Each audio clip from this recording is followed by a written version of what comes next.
करीब आज शाम के 7 बज रहे थे और मैं रोज की तरह कसरत कर घर लौट रहा था। आज सोमवार था तो सड़कों पर रोज से तनिक ज़्यादा भीड़ थी। चाट वाले अपने तस्तरी नुमा तवे पर करछी पीट पीट कर हमें बुला रहे थे और बगल में फल वाले हमें आशा की निगाहों से ताक रहे थे। बगल से चमचमाती गाड़ियाँ सन्न सन्न कर निकल रही थी और हम अपने कान में ठूठी लगाए, अम्मा मतलब हेडफोन लगाए, baby when you talk like that people go mad सुनते हुए जा रहे थे। बिखरे बाल, नाचती आंखें और थिरकते कदमों से हम अपनी धुन में आगे बढ़ते जा रहे थे कि अचानक हमारी नज़र एक महिला पर पड़ी। काला सूट पहने, सिर और मुंह दुपट्टे से ढका हुआ और हाथ में एक लाल चूड़ी। बताना मुश्किल था कि वह विवाहित रही होगी या नहीं। उसकी उम्र लगभग कुछ 25 से 30 साल के करीब थी और वह मोहतरमा एक झोला भरकर अंडे और एक झोला भरकर सब्जी तथा फल लिए जा रही थी। शायद उसके घर में कुछ जलसा हो या शायद वो हफ्ते भर का राशन एक बार में ही लेकर जा रही थी। हमने दूर से देखा तो वो बार बार कभी दोनों झोले को एक हाथ में पकड़ती, कभी एक झोला इस हाथ में और दूसरा उस हाथ में। ये खेल लगभग 300 मीटर तक चलता रहा। हम लगातार उससे कुछ दूरी बनाए चल रहे थे और यह सब देखने के बाद कुछ पल बाद हमसे रहा नहीं गया और हमने उनके पास गए और हमने कहा, जी सुनिए। पहले वह थोड़ा-सा चौंकी, फिर एक कठोर स्वर में बोली, यस।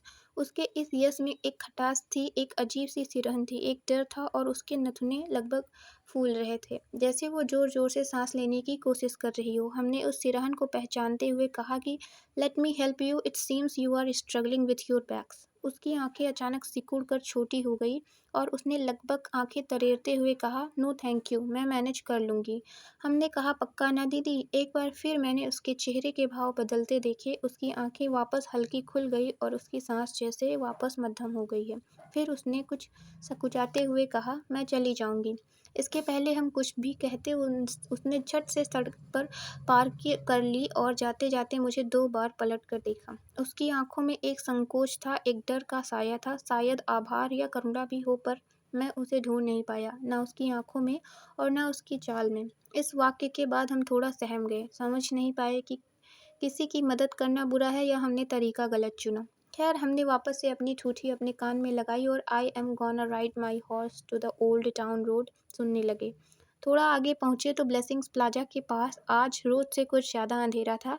हम वापस अपनी अल्हड़ चाल में आ चुके थे। इतने मस्त की सड़क को नगर पालिका ने कहाँ ऊंची बनाई है और कहाँ का डामर बेंच खाया है, इसका होश नहीं था। इस बार हम डांस नहीं कर रहे थे, हमारे घर को जाती सड़क हमें डांस करा रही थी।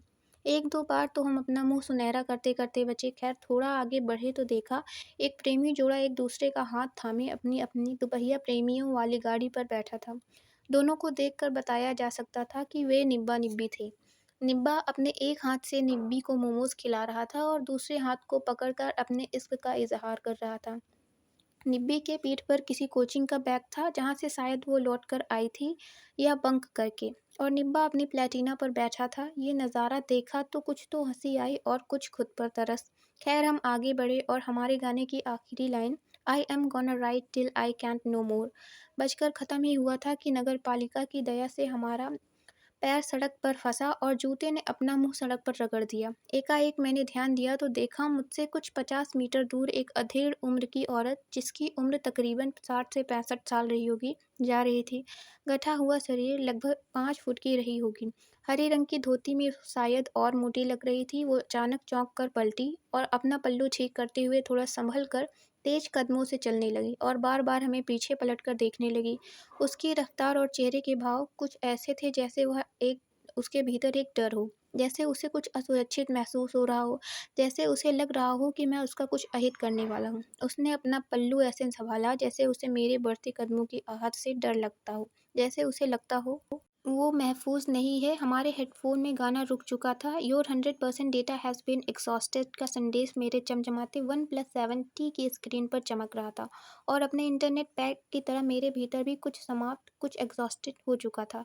शायद ये ख्याल हम लड़कों की हल्की सी आहट से, हल्के अंधेरों में औरतें खुद को महफूज नहीं समझती, उन्हें हर शख्स शायद डरावना दरिंदा लगता है। शायद वो अपने दोस्तों, रिश्तेदारों और साथ में काम करने वालों से डरती हैं। ये सवाल और ये ख्याल मुझे भीतर तक कचोट रहा था। दोनों ही औरतों की आंखों की भावनाएं रह रहकर मेरे सामने गुजर रही थी और मैं बस असहाय भारी कदमों से अपने घर की ओर बढ़े चला जा रहा था।